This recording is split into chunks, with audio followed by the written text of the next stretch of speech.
حمد و سلام اصول فارسی درس نمبر 10۔ آج کے درس میں ہم مقدمہ کا اختتام کریں گے۔ کچھ چیزیں میں نے جو ہے وہ نشاندہی کروائی تھی کہ ان کو فی الحال بیان نہیں کیا جائے گا، ان کو بعد میں بیان کیا جائے گا۔ اسم موصوف وہ اسم جس سے وہ چیز سمجھی جائے جس کی کوئی عادت، حالت یا کیفیت بیان کی گئی ہو، جیسے آب سرد، نان گرم۔ ان مثالوں میں لفظ آب اور نان موصوف ہیں، یعنی جس چیز کی صفت بیان کی جا رہی ہو، کیسی صفت یا عادت بیان کی جا رہی ہو، یا حالت بیان کی جا رہی ہو، یا کیفیت بیان کی جا رہی ہو، اور اس کی موصوف کے نیچے جو ہے وہ کسرہ آتا ہے اکثر، جس کو کسرائے توصیفی کہتے ہیں۔ آگے اس میں صفت وہ اسم جو کسی چیز کی کسی عادت، حالت یا کیفیت کا نام ہو، جیسے آب سرد، اس میں سرد جو ہے وہ صفت ہے، گرم جو ہے وہ صفت ہے۔ صفت مشبہ وہ اسم جو اس صفت پر دلالت کرے جو موصوف میں بطور ثبوت ثابت ہو، جیسے نیک، بد، خوب، زبوں۔ صفت مشبہ اور دوسری اسم صفت میں یا اسم فاعل میں فرق کیا ہوتا ہے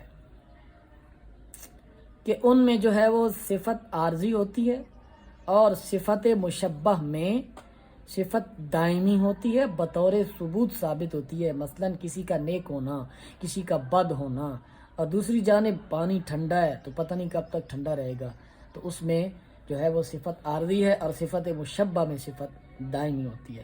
آگے اس میں ضمیر وہ اسم جو کسی غائب یا حاضر یا متکلم کے نام کی جگہ پر بولا جائے، جیسے او، وہ اس، شما، تم، من، میں۔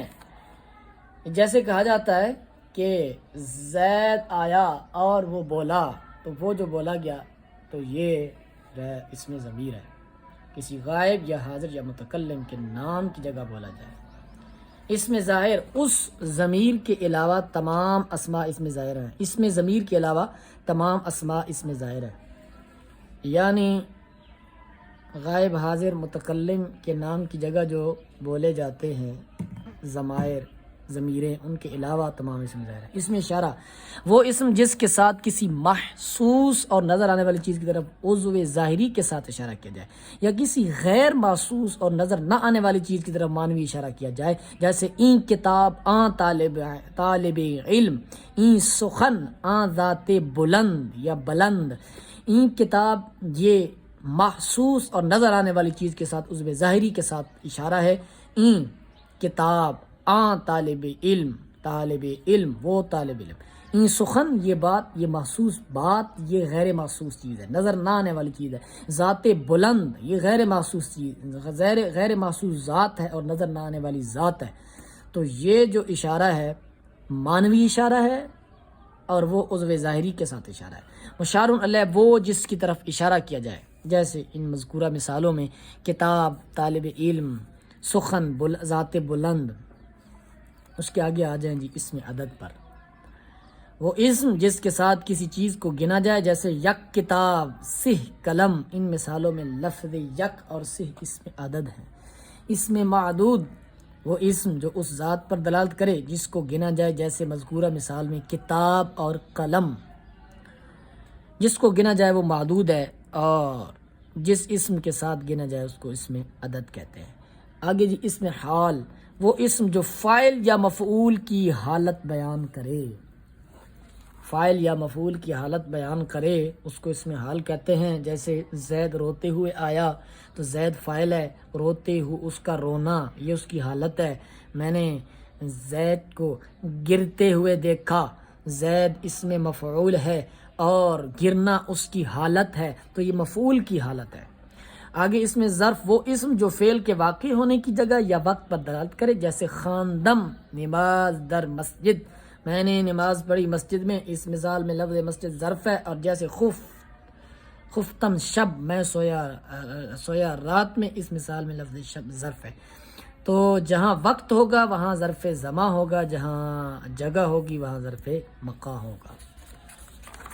اس کے بعد جی آ جائیں صیغہ لفظ کی مخصوص شکل کو کہتے ہیں، جیسے آمد صیغہ واحد غائب ہے، یعنی اس کی مخصوص شکل واحد غائب ہے، آمد، آمدند، آمدی، آمدید وغیرہ۔ مصدر وہ لفظ جس سے دوسرے لفظ بنائے جائیں، اور فارسی میں مصدر کے آخر میں دن تن ہوتا ہے، اور اردو ترجمہ کے آخر میں نون الف لا ہوتا ہے۔ یعنی دو چیزیں، ایک تو اس سے آگے لفظ بھی بنائے جائیں، اور دوسرا اس کے اردو ترجمہ میں نون الف لا بھی آئے، جیسے کردن کرنا، خفتن کہنا، گردن، آبستن، گل بدن وغیرہ وغیرہ۔ یہ مصادر نہیں ہیں، کیوں؟ ان کے اندر اگرچہ دن آ رہا ہے یا تن آ رہا ہے، لیکن ان کے معنی میں نون الف نا نہیں آ رہا، اور ان سے آگے الفاظ نہیں بنتے، اس لیے یہ اسماء جامدہ ہے۔ مصدر کی دو قسمیں ہیں، مصدر مفرد مصدر، مرکب مصدر۔ مفرد مصدر جو ایک لفظ پر مشتمل ہو، کردن، خفتن، گفتن وغیرہ۔ مرکب مصدر جو دو یا دو سے زیادہ لفظوں سے بنا ہو، جیسے گوش، کردن، توجہ کرنا، بردل، بار، نہادن، تنگ کرنا۔ آگے ہے جی مشتق، وہ لفظ جو مصدر سے نکلے، جیسے آمدن سے آمد، آمدن سے آمد۔ جامد وہ لفظ جو مصدر سے نہ بنا ہو، جیسے مرد، زن۔ فعل کی مختلف اعتبار سے کئی تقسیمیں ہیں۔ فعل ناقص کی تعریف، ایسا فعل لازم جو اپنا معنی ظاہر کرنے کے لیے فاعل کے سوا کسی اور چیز کا بھی محتاج ہو، جیسے شد زید عالم۔ فعل ناقص اپنا معنی ظاہر کرنے کے لیے فاعل کے سوا کسی اور شے کا بھی محتاج ہو، وہ شے کچھ بھی ہو سکتی ہے، ایسے شد زید، زید ہوا، کیا ہوا؟ عالم ہوا۔ زید کیا ہوا؟ معلوم ہوا، وغیرہ وغیرہ، مختلف چیزیں ہو سکتی ہیں۔ فعل تام کی تعریف، وہ فعل جس کا معنی فاعل پر پورا ہو جائے، جیسے زد زید، مارا زید نے، رفت زید، زید گیا۔ فعل تام صرف فاعل سے مل کر پورا ہو رہا ہے۔ پھر آگے تین قسمیں، ماضی، حال، مستقبل، جو کہ محتاج بیان نہیں ہیں۔ ماضی گزرا ہوا، زمانہ حال، موجود، مستقبل آنے والا۔ اور آگے فعل مضارع ہے، فعل مضارع میں حال اور استقبال دونوں پائے جاتے ہیں۔ آگے فعل تعجب ہے، وہ فعل جس کے ساتھ تعجب کا اظہار کیا جائے، جیسے چی خوش گفت سعد نے کتنا اچھا لکھا۔ اس میں فعل تعجب کون سا ہے؟ چی خوش گفت، سعد نے کتنا اچھا لکھا۔ اس میں خوش گفت جو ہے یہ فعل تعجب ہے، اس کے ساتھ تعجب کا اظہار کیا جا رہا ہے۔ آگے فعل امر ہے، وہ فعل جس کے ساتھ کسی کام کو طلب کیا جائے، جیسے کن تو کر۔ فعل نہی، وہ فعل جس کے ساتھ کسی کام سے روکا جائے، جیسے مکن تو نہ کر۔ فعل مثبت، وہ فعل جس کے ساتھ کسی کام کا کرنا یا ہونا سمجھا جائے، کرنا یا ہونا سمجھا جائے۔ یہ دونوں باتیں کر کے انہوں نے لازم و متعدی دونوں کو شامل کر دیا۔ جیسے کرد اس نے کیا، وہ فعل منفی، وہ فعل جس سے کسی کام کا نہ کرنا یا نہ ہونا سمجھا جائے، جیسے نہ کرد۔ فعل معروف، وہ فعل جس کا کرنے والا معلوم ہو، جیسے کشت زید۔ فعل مجہول، وہ فعل جس کا کرنے والا معلوم نہ ہو، جیسے کشتہ شدہ زید، مار ڈالا گیا زید۔ فعل لازم، وہ فعل جو فاعل پر پورا ہو جائے اور مفعول بھی کی ضرورت نہ رکھتا ہو، جیسے رفت زید۔ رفت فعل لازم ہے، زید اس کا فاعل ہے۔ یہاں میں ایک بات کرنا چاہوں گا، پہلے میں فعل متعدی کو بیان کر لوں۔ وہ فعل جو فاعل کے ساتھ مفعول بھی کا بھی طلبگار ہو، جیسے زد زید امر را، مارا زید نے امر کو۔ زد فعل متعدی ہے، زید اس کا فاعل ہے، امر مفعول بھی اور را علامت مفعولی ہے۔